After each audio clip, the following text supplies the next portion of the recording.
Review this absolute unit of a microphone. It has been in every single review since I got it as a point of reference for whatever microphone happens to be on display in that video. And every single one of those reviews is riddled with comments gushing about this microphone. It's not even the microphone being reviewed. It's hardly being talked about. Yet it seems to steal the spotlight even though it's just being used as a point of reference. The short story of this review is I see why it steals the spotlight. But let's get into it, shall we? So I have been sent this microphone by Lauten for the sake of this review, and I will be keeping it afterwards. It will not affect my review, though I will say, if I did have to send it back, I would be crying all the way to the post office. So Lauten Audio is a smaller, family-owned brand operating out of Silicon Valley, and they are definitely producing some of my favorite audio products out there right now. First, there was this, the Lauten LS208, which nearly dethroned the RE20 as my favorite broadcast microphone. I mean, I adore the RE20, and the fact that this was able to tie it, I've reviewed a lot of microphones, guys, and the fact that it did that, very impressive. And it seems like in every price bracket that Lauten is in, they're pushing for something new and innovative, especially when you compare them to some of the bigger players out there. Whether that means a large diaphragm condenser that can reject around the same amount of noise as a dynamic microphone could, but still have the detail of a condenser, or affordable FET condensers under $400, and some of the most flexible microphones at that ultra premium price point. They're introducing a lot of cool innovations, and we'll share some of them today. So the Clarion sits in between those affordable products and those premium products, right on the threshold. And in my assessment, the Clarion is really gunning for one specific competing microphone that we'll get to in just a second. First, let's look at this microphone in a vacuum by itself. So it's a FET design, meaning a field effect transistor design. It's got 3 different polar patterns, omni, figure 8, and cardioid. And each of these polar patterns will have a slightly different frequency response, which you can check out right here. As you can tell, it's a naturally mild mid-forward microphone. I will say though that the top end of this microphone seems to be a little bit more present than these frequency response may lead you to believe, but that might just be my voice. But that brings me on to the next feature here, which is a negative 10 decibel pad or a positive 10 decibel boost. Now, according to Lauten, these boosts and these pads will add a little bit more character to the microphone itself based off of how it affects your preamps. Supposedly, by boosting this microphone up an additional 10 decibels, you should be able to drive your consumer level preamps in a little bit more of a contemporary tone. I will try it now. So here is what it sounds like with the 10 decibel boost. And here is what it sounds like with a 10 decibel cut. Now, by using the 10 decibel pad or cutting 10 decibels, you should be able to drive pro level preamps harder. Now, what this means is you get a little bit more harmonic saturation whenever you're using preamps that will add that character. If you're using a preamp like mine, consumer level preamp, maybe in an audio interface, whether it's a Scarlett or an Audient or whatever you have, those preamps are typically pretty transparent and they're not really trying to color your tone very much, so much as they're trying to be really clean. So it really doesn't make sense to get a ton of gain out of those preamps if you don't have to. Now, it's unclear to me whether the pads on this microphone are anything special. I don't know if the argument is these pads are unique and they'll drive your preamps in a unique way based on how they interact with the microphone, or any pad will do this and it's just information that Lauten's telling us. I'm not sure. Regardless, it's useful to have. The microphone has a really low self-noise of 12 dBA, meaning you can use it for voiceover just fine in pretty much any application voiceover would be used for. I'll show you a sample a little bit later. The microphone is absolutely enormous. It's heavy, it's brutal on cheap stands, and even my Elgato low profile was struggling for a while. You really got to tighten those joints. But on the flip side, the build is fantastic, and that's part of the reason why it's so heavy. You could hand this to anyone and say it's a $3,000 microphone, and I doubt anyone would think that's not true. It also comes in a beautiful redwood case. I don't think it's actually redwood, it's just red wood. If you're a carpenter, maybe you can tell me what kind of wood it is. And it comes with, hold on, comes with an EA87? Neumann's proprietary shock mount that costs like $300? No, actually, it's not really the EA87. The proportions are a little bit different, and there are some details that are different as well. There's a lever system on it for tightening the actual joint, which is honestly a really cool innovation. I really wish people would switch from the knob to the lever. I like the lever. And the proportions of the shock mount, I believe, are a little bit more squatted down and wide. It's a wide boy. It also has the uncomfortable grind that the E87 has whenever you use the screw at the bottom. Is that just me? Am I just an idiot? Why do these styles of shock mounts always feel so unpleasant whenever you're screwing in your $6,000 microphone? Time to hear the grinding. Here we go. That's so uncomfortable. I hate this. You just got to do it yourself, and then you're going to realize that this is not a comfortable experience. Maybe I'm just stupid, and maybe I'm exposing myself right now, but if someone knows how to do it and not feel really uncomfortable when they do it, leave it in the comments. I will say the microphone is a few degrees crooked when sitting in the shock mount. I've tried to adjust this myself, but it just kind of seems like the natural position that it falls into. So I don't know if you can see that this side is much closer together than this side, much farther apart. So this kind of all brings me to my next point. Remember when I said the microphone is competing with a specific other microphone? Well, it is my opinion that the Lauten Clarion is gunning straight for the TLM 103's head. Allow me to outline my thesis. The TLM 103 costs roughly $1,200 in the US. The Clarion costs $1,100. Both share pretty similar design elements, including roughly the same finish, pretty similar shock mounts, really low self-noise, and very importantly, they share a very similar tone. While the TLM 103, which I don't have right now, sorry guys, I don't own that microphone, but I do have a lot of experience with it, it has a bit more top-end presence to it, but both of them are very mid-range forward and very smooth and elegantly tuned in that mid-range. Now this is where the similarities begin to diverge and why I think this microphone is really gunning for the 103. I'm going to outline why I think Lauten is actually very strategic here. My main criticism of the 103 has never been anything to do with the tone. It sounds awesome. But what I do have issues with, and even more so for the 102,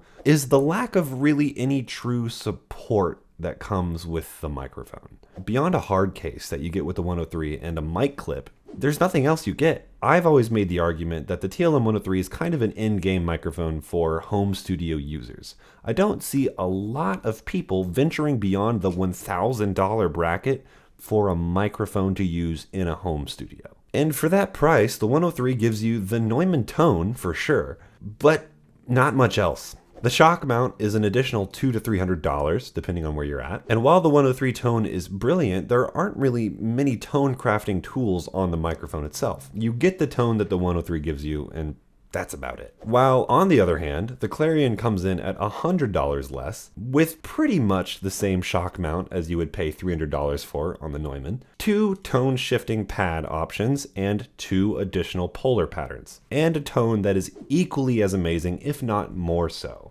Now, I do worry a little bit by kind of outlining this whole scheme here that I'm framing the Clarion as this sort of value proposition as a cheaper option, an alternative for the 103. That is not the case. Let me be crystal clear here. I think the Clarion is a better microphone at a cheaper price with a more useful set of features and more peripheral support, meaning it has a shock mount. Unless the 103 is just magic on your voice, which is going to depend a lot on your vocal register, and it will vary from person to person, I think the Clarion is a better microphone. Hope that's clear. The reason I kind of outline this though is I do think this gives you a good baseline for what this microphone will sound like by kind of referencing something you're a little bit more familiar with. Let me frame it another way. Those who know me know that I adore Austrian Audio and Lewitt.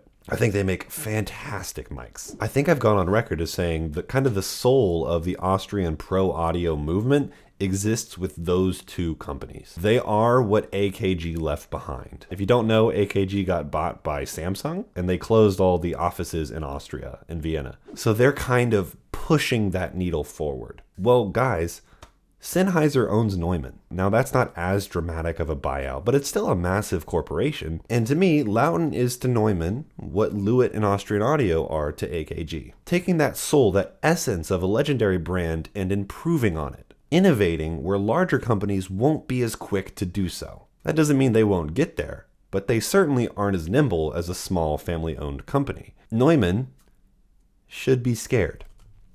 So let's do some blind tests, shall we? We'll do a blind voiceover test between the Clarion, the OC818, the Soyuz 1973, and the Lewitt 640TS. That kind of runs the gamut of the heavy hitter condensers in my studio. So let's have them fight. I'm also going to give you a fully produced and mixed voiceover that I did on the Clarion. This is actually a snippet from a mini documentary that I'm making that will be out in a couple months. And yes, this is so promo for it. I hope you remember it. So subscribe if you want to see that video that's going to take me like 4 months to make. I'm already a month in. And then we're going to do a full entire produced performance with our friend and singer Ethan Toga. YouTube, Instagram. We're going to throw the whole kitchen sink at this microphone. Also, guys, I'm sorry. I'm a little bit congested today. So, take that into account. People write novels and they just be so wordy and so self-absorbed. I am not a fan of books. I would never want a book's autograph. I am a proud non-reader of books. People write novels and they just be so wordy and so self-absorbed. I am not a fan of books. I would never want a book's autograph. I am a proud non-reader of books. People write novels and they just be so wordy and so self-absorbed. I am not a fan of books. I would never want a book's autograph. I am a proud non-reader of books.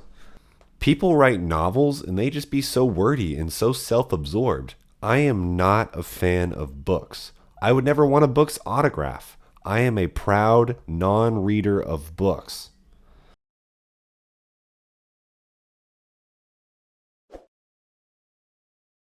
The album is divided into 6 independent stages, each slowly degenerating further and further into less discernible audio and more into noise and distortion.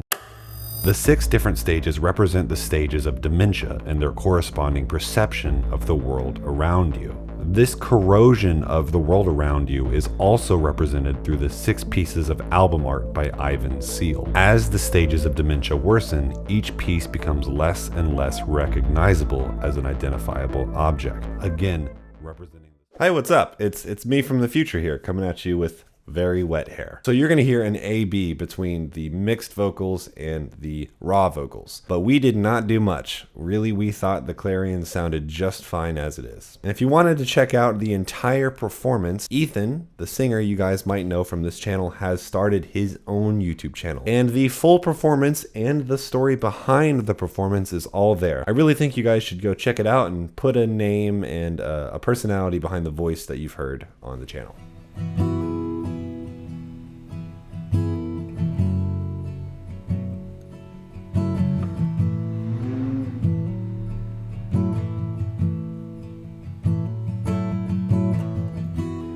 Take a walk, let the city buzz, a hopeless hand behind you.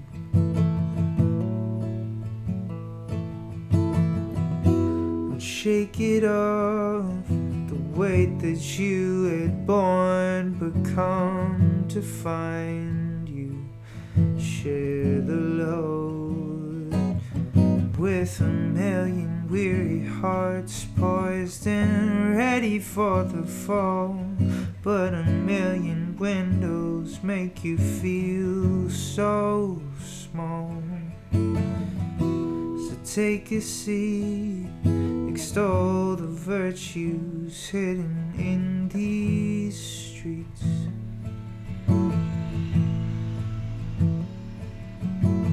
And fake a smile, they These eyes are only strangers for a while. Just take your time, with a million weary hearts poised and ready for the fall. But a million windows make you feel so small. So get a grip. So long story short, guys, this microphone is an S tier. This microphone goes up there with the 818, the SM57, the LS208, which is another Lauten, and the RE20. One of my favorite microphones I have ever reviewed. It's bananas. I think you're going to have a very tough decision between the OC818 and the Lauten Clarion for the best microphone or best condenser around like $1,000. So for those of you that made it this far, this is going to be the last mic review for a while. I mentioned I wanted to branch off into more experimental territory, and I hope you guys join me for that. There will be more mic reviews, but for now, I think the channel is going to try and move in a little bit of a different direction. Hopefully it's a breath of fresh air. It's definitely going to be a lot bigger videos, I would say. All right, folks, hope that was helpful. If you'd like, you can follow me on Instagram, which is over here somewhere, I never remember. And my email is on the opposite side of that, and you can work on a project with me if you email me there.